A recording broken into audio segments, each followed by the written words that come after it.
আরামবাগ শহর জুড়ে হঠাৎই ছড়িয়ে পড়েছে বিতর্কিত পোস্টারকে ঘিরে কেন্দ্র করে চাঞ্চল্য। পোস্টারে সরাসরি নিশানা করা হচ্ছে আরামবাগের বিধায়ক মধুসূদন বাগকে।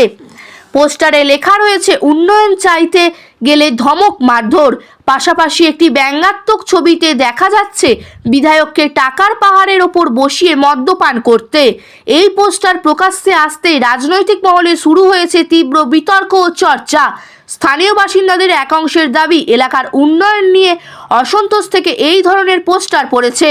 অন্যদিকে রাজনৈতিক মহলের মতে বিষয়টি সম্পূর্ণ উদ্দেশ্য প্রণোদিত এবং এর পিছনে বিরোধীদের হাত থাকতে পারে।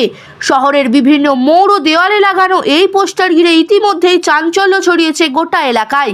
কে বা কারা এই পোস্টার লাগিয়েছে তা এখনও স্পষ্ট নয়। বিষয়টি নিয়ে প্রশাসনের পক্ষ থেকে নজরদারি বাড়ানো হয়েছে বলে সূত্রের খবর। চলুন ঘটনাটি বিস্তারিতভাবে দেখে নেওয়া যাক। আমাদের চ্যানেলটি যদি ভালো লেগে থাকে তাহলে ফলো ও সাবস্ক্রাইব করবেন। ব্যুরো রিপোর্ট, বাংলার আওয়াজ, আরামবাগ। বেজে গেছে মৃত্যুকালীন আর্তনাদ, বিভিন্ন রকম ভাবে মানুষ আর্তনাদ করে। এটা একটা বহিঃপ্রকাশ, রাজনৈতিক সংস্কৃতির পরিপন্থী একটা পোস্টারিং করে এরা আর্তনাদ করছে যে দেখো আমরা বেঁচে রয়েছি। আসলে এটা মানুষ মেনে নেবে না। এর জবাব 2026 সালের নির্বাচনে আরামবাগের মানুষ শুধু নন, পশ্চিমবঙ্গের মানুষ এর উপযুক্ত জবাব দেবেন।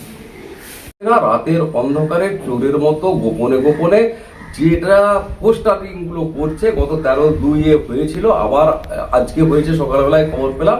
এটা গণতান্ত্রিক সংস্কৃতি, রাজনৈতিক সংস্কৃতির পরিপন্থী। প্রকৃতপক্ষে তৃণমূল কংগ্রেস যে সংস্থা দ্বারা পরিচালিত হয়, এটা রাজনৈতিক কর্মীদের দ্বারা, নেতাদের দ্বারা পরিচালিত হয় না, প্রতীক জৈনের আইপ্যাক দ্বারা পরিচালিত হয়।